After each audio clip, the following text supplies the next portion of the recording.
My name is Margaret Sullivan, but everyone calls me Maggie. I'm 67 years old, and up until 3 weeks ago, I thought I had raised my children to be decent, honest people. I was wrong about at least one of them. I spent 32 years as a high school principal in Portland, Oregon. I retired 3 years ago after my husband James passed away from a sudden heart attack. Those first months were brutal. The house felt too big, too quiet, too full of memories. But I didn't fall apart. I didn't become the fragile widow everyone expected. Instead, I took up swimming again, something I hadn't done since college. Every morning at 6, I'm at the community pool doing laps. I also started teaching 2 classes a week at Portland Community College, helping adults get their GEDs. It keeps me sharp, keeps me connected, keeps me purposeful. James and I were careful with money. We lived modestly, saved aggressively, and invested wisely. When he died, he left me comfortable. Not wealthy, but secure. We owned our home in Portland outright, had good retirement accounts, and most importantly, we had the Lakehouse. The Lakehouse. God, I loved that place. We bought it 23 years ago, a small cabin on the shore of Lost Lake, about an hour outside the city. Over the years, we fixed it up, expanded it, made it ours. James built the deck himself. I planted the garden. We spent every summer there, and most weekends too.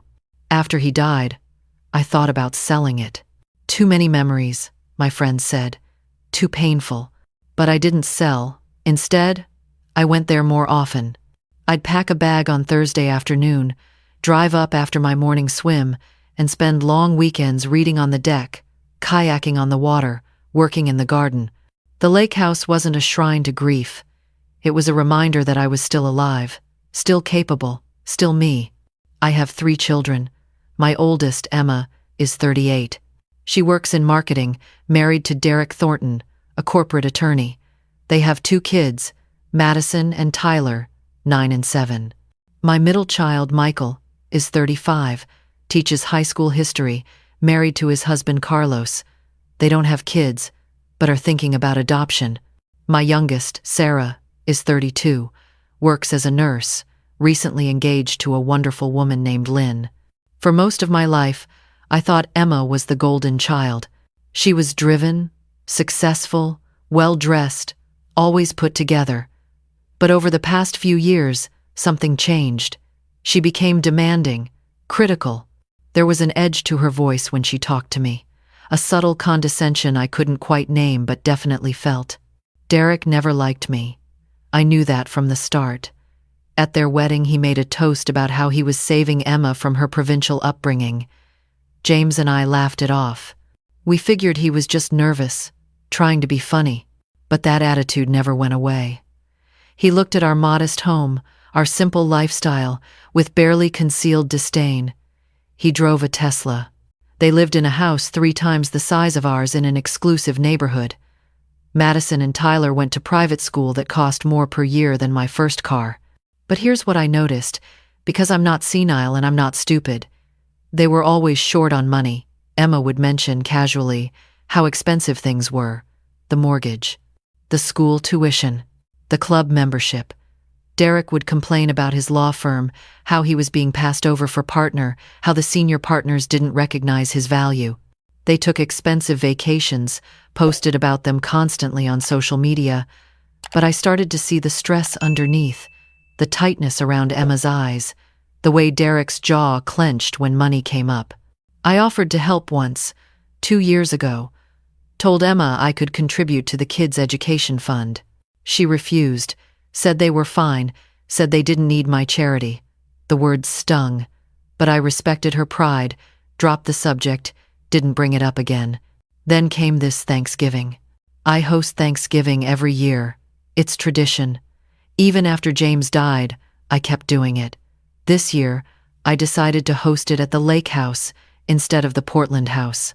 I sent out the invitation in October. Thanksgiving at the lake. Bring your appetites and warm clothes. We'll make it cozy. Everyone was excited. Michael and Carlos offered to bring wine. Sarah and Lynn were making pies. Emma said she'd bring a salad, and that the kids were looking forward to it. Everything seemed normal. I spent the week before Thanksgiving preparing. I cleaned the Lakehouse top to bottom, planned the menu, bought a 20-pound turkey, got fresh flowers for the table. On Wednesday afternoon, I drove up with enough food to feed an army. Rosa, my neighbor at the lake, helped me carry everything in. Rosa is 72, a retired nurse, and one of my closest friends.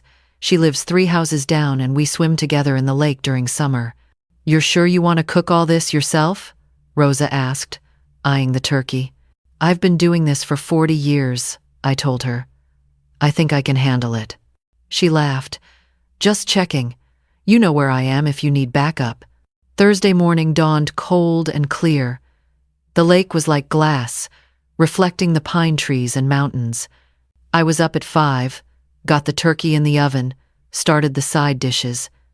Michael and Carlos arrived around 10, early as always, ready to help. Sarah and Lynn came at 11. The house filled with laughter, music, cooking smells. This was what I lived for. This was family. Emma, Derek, and the kids were supposed to arrive at noon. They showed up at 2:30. I heard the car pull up and went to the door, ready to greet them with a smile. But the moment Emma got out of the car, I knew something was off. Her face was tight, her movements sharp. Derek looked angry. Madison and Tyler climbed out of the back seat, subdued, not their usual energetic selves. "Sorry we're late," Emma said, not sounding sorry at all. Traffic was terrible. There was no traffic. I'd checked. But I didn't say anything. I hugged the kids, welcomed them in, took their coats. Derek barely acknowledged me. He walked past, surveying the Lakehouse with a look I couldn't quite read. Calculating, appraising. Dinner was tense. I tried to keep conversation light, asked about school, about work, about holiday plans. Michael and Carlos did their best to fill the awkward silences. Sarah kept giving Emma concerned looks. The kids picked at their food, glancing nervously at their parents. It was Derek who brought it up, right as I was serving the pumpkin pie. "So, Maggie," he said, his tone falsely casual. "This Lakehouse, you come up here often?" "Every couple of weeks," I said. "Sometimes more. Must be expensive to maintain. 2 properties. I manage just fine." Emma jumped in, her voice too bright. "It's just that it seems like a lot, Mom. You're here by yourself, this big house, so far from the city. What if something happened?" I set down the pie server, looked at her directly. "What are you getting at, Emma?" She exchanged a glance with Derek. He nodded slightly, and she continued. "We've been talking, Derek and I. We're worried about you. You're alone now, getting older. I'm 67, not 97. And we think maybe you should consider simplifying. Selling this place, maybe. It would take a burden off you." The table went silent. Michael's fork stopped halfway to his mouth. Sarah's eyes went wide. Even the kids seemed to sense the shift in atmosphere. "The Lakehouse isn't a burden," I said carefully. "It's my home. One of them." Derek leaned forward. "But is it practical? You're spending money maintaining a property you barely use?" "I use it all the time. When you could sell it, invest the money, have more security." "I have plenty of security." Emma's voice took on a pleading tone. "Mom, we're just thinking of you. My name is Margaret Sullivan, but everyone calls me Maggie. I'm 67 years old, and up until 3 weeks ago, I thought I had raised my children to be decent, honest people. I was wrong about at least one of them. I spent 32 years as a high school principal in Portland, Oregon. I retired 3 years ago after my husband James passed away from a sudden heart attack. Those first months were brutal. The house felt too big, too quiet, too full of memories. But I didn't fall apart. I think Mom knows her own mind, Derek." "I'm sure she does," Derek said smoothly. "But sometimes we all need help seeing things clearly. Emma and I have been researching the market. This property could sell for at least $800,000, maybe more. That's a significant asset just sitting here." "It's not just sitting here. I live here." Emma reached across the table, put her hand on mine. "Mom, please. We're your family. We want what's best for you. And, honestly, Derek and I could really use. She stopped, bit her lip. And there it was. The truth accidentally slipped out. You could use the money, I said flatly. That's not what I meant. Yes, it is. I pulled my hand away. This isn't about my well-being. This is about you wanting to sell my property. Derek's face hardened. That's unfair, Maggie. We're offering to help you, to take this burden off your hands. We'd handle everything, the listing, the sale, the paperwork. How generous. Don't be sarcastic. We're trying to do the right thing here. Sarah spoke up, her voice quiet but firm. Maybe Mom doesn't want to sell. Maybe we should respect that. Emma turned on her. Oh, so now you're the expert on what Mom needs? You barely even call her. That's not true, I said. Sarah calls me twice a week. Whatever. Emma stood up, her chair scraping loud against the floor. I can't believe you're all acting like we're the bad guys here. We're trying to help. Help yourselves, you mean? Michael muttered. Derek shot to his feet. Watch your mouth. Or what? Michael stood too. Carlos put a hand on his arm, calming. I raised my voice, using my principal voice, the one that could silence a cafeteria full of teenagers. Everyone sit down. Now. They sat. Even Derek. I took a breath, chose my words carefully. I appreciate your concern, but the Lakehouse is not for sale. Not now. Not in the foreseeable future. This discussion is over. Emma's eyes filled with tears. You're being selfish. You have this huge property, all this space, and you won't even consider how it could help your family. Help you, you mean?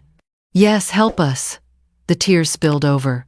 Do you have any idea how much pressure we're under? The school tuition alone is $60,000 a year.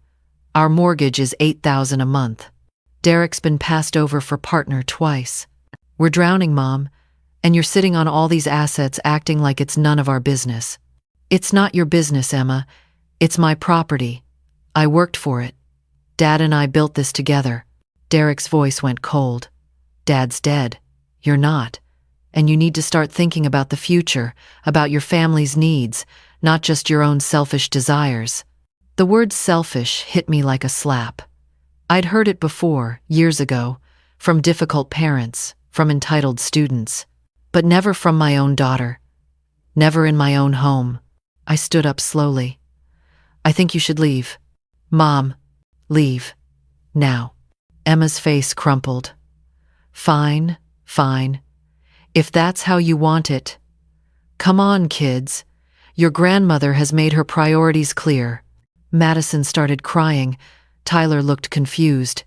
Derek herded them toward the door, grabbing coats roughly. Emma turned back, her face twisted with anger and tears. You know what? Maybe Derek's right. Maybe you're not thinking clearly anymore. Maybe you need someone to make these decisions for you. The threat was unmistakable. I felt my blood go cold, but I kept my voice steady. Get out of my house. They left in a storm of slammed doors and angry voices. The Tesla's engine roared to life and they were gone, taillights disappearing down the dark driveway. The silence they left behind was deafening. Michael broke it first. Mom, I'm so sorry. I had no idea they were going to. It's not your fault. I sank back into my chair, suddenly exhausted. Sarah came around the table, hugged me tight. Are you okay? I don't know, and I didn't. I felt shaky, disoriented, like the ground had shifted beneath my feet. Did that really just happen? It really did, Carlos said quietly. And for what it's worth, you handled it perfectly. But I didn't feel perfect. I felt betrayed, ambushed in my own home, on a day that was supposed to be about gratitude and family. Emma's words kept echoing in my head. Maybe you're not thinking clearly anymore. Maybe you need someone to make these decisions for you. Rosa came over an hour later, let herself in the back door. She took one look at my face and said, "What happened?" I told her everything. She listened, her expression growing darker with every sentence. When I finished, she was quiet for a moment. Then, "Maggie, I need you to listen to me very carefully. What Emma and Derek did tonight, those threats about your competency, that's textbook elder abuse setup. Oh, come on. It was just an argument. No.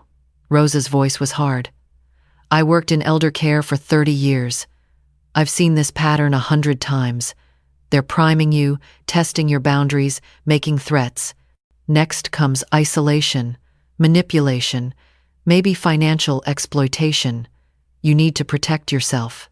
From my own daughter? From whoever threatens your autonomy and safety. How generous.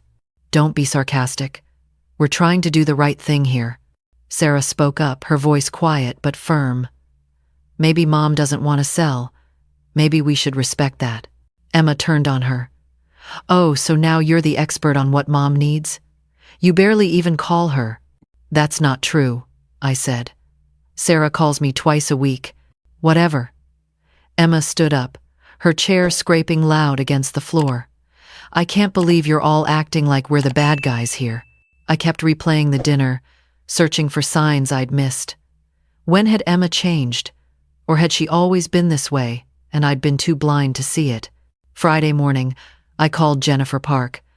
I told myself I was just being cautious, that Rosa was overreacting, but something in my gut said otherwise. Jennifer agreed to see me that afternoon, expedited because Rosa had vouched for me. Her office was in downtown Portland, modern and professional.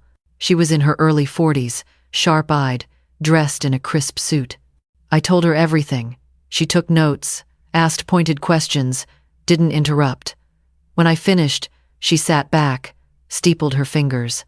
Mrs. Sullivan, I'm going to be very direct with you. What happened at that dinner raises several red flags. Your daughter and son-in-law are exhibiting classic signs of financial desperation and entitlement. The threats about competency are particularly concerning. But surely they wouldn't actually. They might. People do desperate things when they're financially cornered. Your son-in-law is a lawyer. He knows exactly how these systems work and how to exploit them. She leaned forward. Here's what I recommend. First, we need to secure your legal and financial protections immediately. I'll prepare updated documents. A living will, medical power of attorney designating someone other than Emma, and a clear, ironclad estate plan. Second, and I know this sounds paranoid, but I strongly suggest you install security cameras at both your properties. Cameras? That seems smart. That's what it is. If they escalate, and I think they will, you need documentation, video evidence. Third, I want you to document everything. Every conversation, every text, every interaction. Keep a journal. Date everything. This feels like preparing for war. It's preparing for reality. I've handled cases like this. Sometimes it blows over. Sometimes it doesn't. Better to have protections you don't need than need protections you don't have. She pulled out a business card. There's one more thing. I'm giving you the number for Adult Protective Services. Not to call now, but to have. Just in case. I left Jennifer's office feeling both relieved and terrified. I stopped at an electronics store on the way home, bought security camera systems for both houses. A young sales clerk showed me ones that connected to my phone, sent alerts, stored footage in the cloud. I bought 2 complete systems. Michael came over that evening, helped me install them. He didn't ask why, he just helped, methodical and thorough. Cameras covering all entrances, the driveway, the main living areas. When we finished, I showed him how to access the feed from my phone. This feels very CIA, he said, trying for levity. Jennifer thinks Emma and Derek might escalate. So do I. He hugged me. Mom, I'm here. Whatever you need. Carlos and I are on your side. Sarah called later that night. Lynn and I want to come stay with you for a few days. Would that be okay? You don't have to do that. We want to. Please. So they came. My house, which had felt too empty after James died, suddenly felt full again. Sarah and Lynn cooked dinner. We watched old movies, played board games. It was healing in a way I hadn't expected. Emma didn't call. Not that day, not the next. Neither did Derek. The silence was ominous. On Sunday afternoon, 4 days after Thanksgiving, my phone buzzed with an alert from the Lakehouse cameras. Someone was there. I opened the app, my heart pounding, and watched as Emma's car pulled into the driveway. She and Derek got out, alone, no kids. They walked up to the door, tried the handle. Locked, of course. Derek pulled out something, a lockpick kit, I realized with shock, and started working on the lock. "Sarah," I called. "Lynn, come here. Now." They crowded around my phone, watching as Derek successfully picked my lock, and they let themselves into my Lakehouse. Emma went straight to my desk, started rifling through papers. Derek was looking around, pulling out his phone, taking pictures. "Call the police," I said, my voice shaking. "Call them right now." Lynn dialed while we watched. Emma found something, held it up triumphantly. My property deed. She photographed it, all the pages. Derek was in my bedroom now, going through my dresser drawers, my nightstand, looking for financial documents, I realized. Bank statements, investment records. The police dispatcher asked questions. Lynn answered, gave them the address, explained there was a break-in in progress, that we were watching it live on security cameras. They said officers were on the way. Emma and Derek spent 20 minutes in my house, searching, photographing, invading my privacy. Then, as suddenly as they'd arrived, they left. Derek locked the door behind them with a smug little smile directly at one of my cameras, like he knew I was watching, like he didn't care. I was shaking so hard Sarah had to take the phone from me. "It's okay, Mom. You have it all recorded. They're done." But they weren't done. The police arrived at the Lakehouse 12 minutes after Emma and Derek left. They took my statement over the phone, reviewed the footage I'd already uploaded to cloud storage, made a report. The officer I spoke to was sympathetic but direct. Since Emma was family and had previously had access to the house, prosecution might be complicated. But the break-in was documented, and that mattered. Monday morning, Emma called me for the first time since Thanksgiving. "Mom, we need to talk." Her voice was sugar-sweet, the anger from Thursday completely gone. It was eerie. "About you breaking into my Lakehouse?" A pause. "Is that what you think happened?" "Mom, I was worried about you. You weren't answering your phone." "I answered Sarah's call yesterday morning, and Derek and I drove up to check on you. We still have a key from years ago, remember? I changed the locks after Dad died. And I watched you pick the lock, Emma. On camera." Another pause. Longer this time. "Cameras?" "Yes, cameras. I had them installed last week. I have every second of your illegal entry recorded. The police have a copy." "You called the police on your own daughter?" Her voice cracked, theatrical outrage. "How could you? How could I? How could you break into my house and go through my personal papers?" "We were worried. With how you've been acting lately, so paranoid and defensive, we thought maybe something was wrong. We were going to call Adult Protective Services ourselves." "Don't you, Dara? Because clearly you're not well. This paranoia about cameras, about us trying to help you. You're not trying to help me. You're trying to steal from me." Her voice went cold. "That's a serious accusation, Mother. You made a serious mistake, Emma. Stay away from me. Stay away from my properties. If you come near me again, I'll file for a restraining order." "You wouldn't dare. Watch me." I hung up. My hands were still shaking. Sarah put her arms around me, and I let myself cry for the first time since this nightmare began. Tuesday morning, Jennifer called. "We need to meet. Today, if possible." I drove to her office, Sarah insisting on coming with me. Jennifer's face was grim. "I did some digging after our meeting. Your son-in-law is in deeper trouble than we thought. His law firm is investigating him for billing irregularities. He's facing potential suspension, maybe disbarment. They're also in significant debt, credit cards maxed, second mortgage on the house. They're desperate, Maggie, truly desperate. So they're coming after my assets. Not just coming after. They already filed a petition." She slid papers across her desk. "They're seeking guardianship, claiming you're mentally incompetent to manage your own affairs.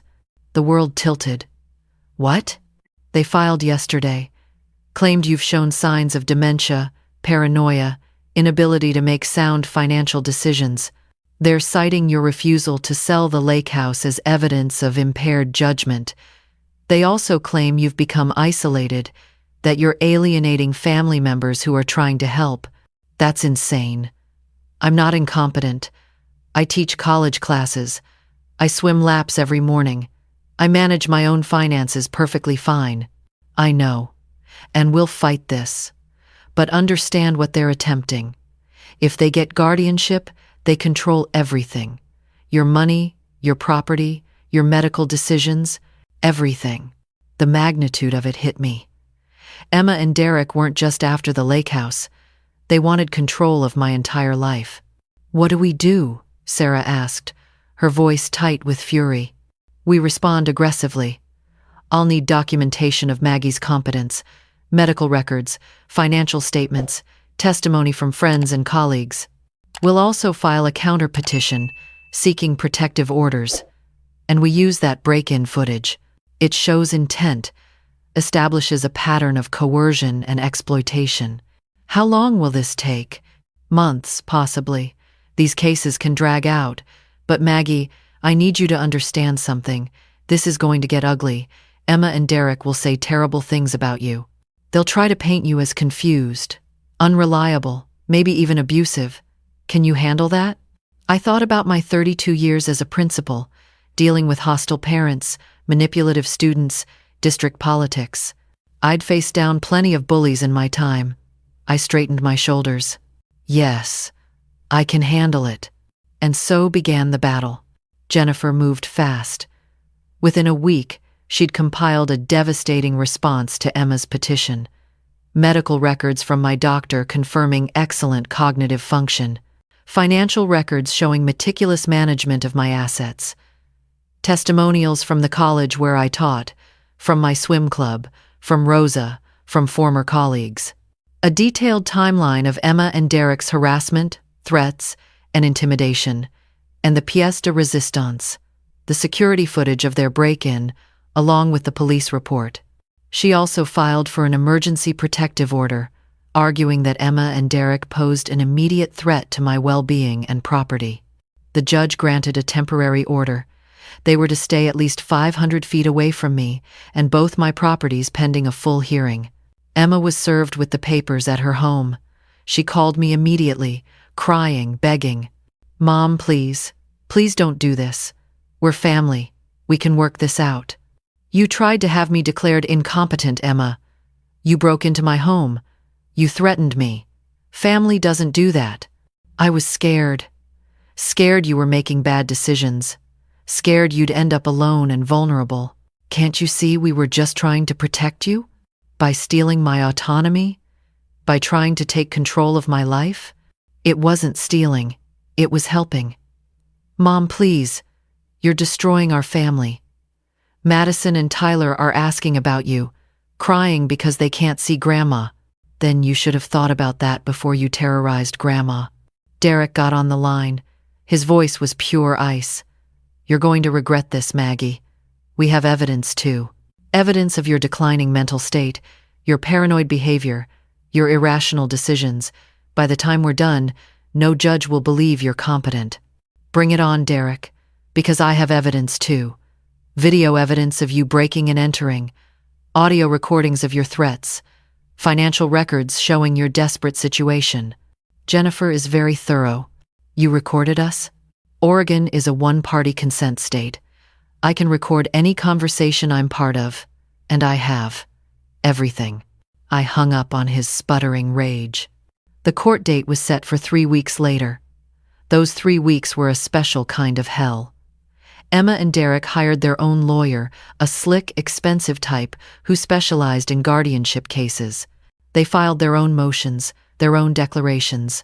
Emma wrote a tearful statement about how worried she was about me, how I'd become withdrawn and paranoid, how I'd threatened her family. Derek submitted professional opinions from 2 doctors. Doctors who had never examined me, suggesting that my behavior was consistent with early-stage dementia. Jennifer demolished them.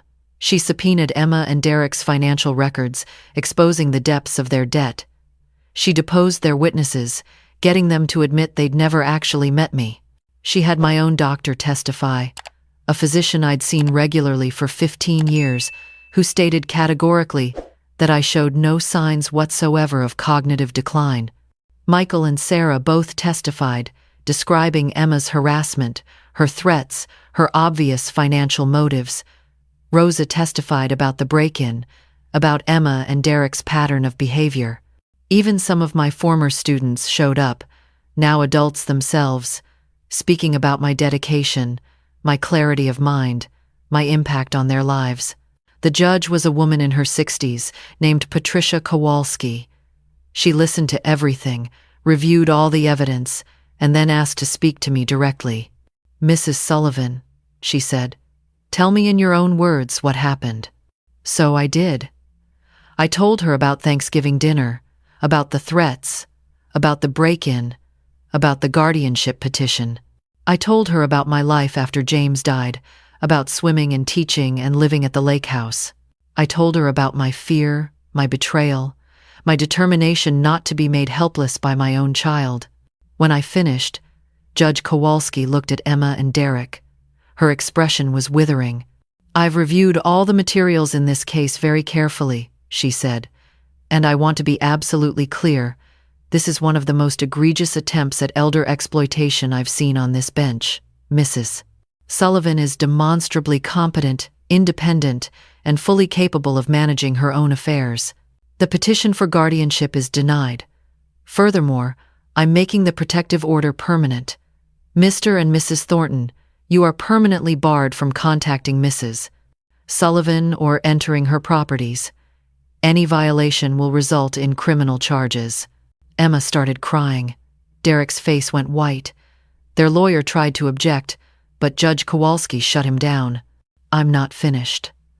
I'm also referring this case to the district attorney's office for potential criminal prosecution. The break-in alone warrants charges. The attempted financial exploitation may as well. You're fortunate Mrs. Sullivan hasn't pressed charges already." It was over. We'd won.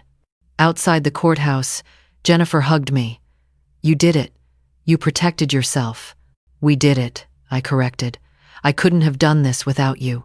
Michael and Sarah were there, Carlos and Lynn too, even Rosa, who'd driven down from the lake just to be there. My real family. The people who loved me without conditions, without ulterior motives. Emma tried to approach me in the parking lot, Derek holding her back. She called out, "Mom, please, can we just talk?" I looked at her, this stranger who used to be my daughter, and felt nothing but sadness, not for me, for her, for what she'd become, for what she'd thrown away. "Goodbye, Emma," I said. And I meant it. That was 3 weeks ago. The district attorney did file charges against Derek for the break-in. They're still pending. Emma sent one letter, apologizing, begging for another chance. I didn't respond. Jennifer advised me not to, and honestly, I don't know what I would say even if I wanted to. Madison and Tyler's other grandmother, Derek's mother, reached out. She was horrified by what her son had done. She asked if, eventually, when things calmed down, I might be willing to see the children, maybe supervised visits, neutral location. I told her maybe. Someday. Not yet. The wounds are still too fresh. I'm back at the Lakehouse now, typing this on my laptop on the deck James built. The lake is frozen at the edges, ice forming in beautiful patterns. Spring will come eventually, melt the ice, wake everything up again. That's how healing works too, I think. Slowly, in its own time, in its own way. I'm 67 years old. I swim 40 laps every morning. I teach 2 classes a week. I manage my properties, my finances, my life. I am not fragile. I am not declining. I am not incompetent. And I will not be anyone's victim, not even my own daughter's. The Lakehouse is still mine. My independence is still mine. My life is still mine, and I fought like hell to keep it that way. If there's a lesson in this, it's this. Being older doesn't mean being vulnerable. Family doesn't give anyone the right to exploit you. And sometimes the most loving thing you can do for yourself is set a boundary and defend it, no matter who's on the other side. I built this life. James and I built it together, and after he died, I rebuilt it myself. Nobody gets to take that away from me. Nobody. The sun is setting now over the mountains, painting the sky gold and pink and purple. It's beautiful. It's mine. And I'm staying right here.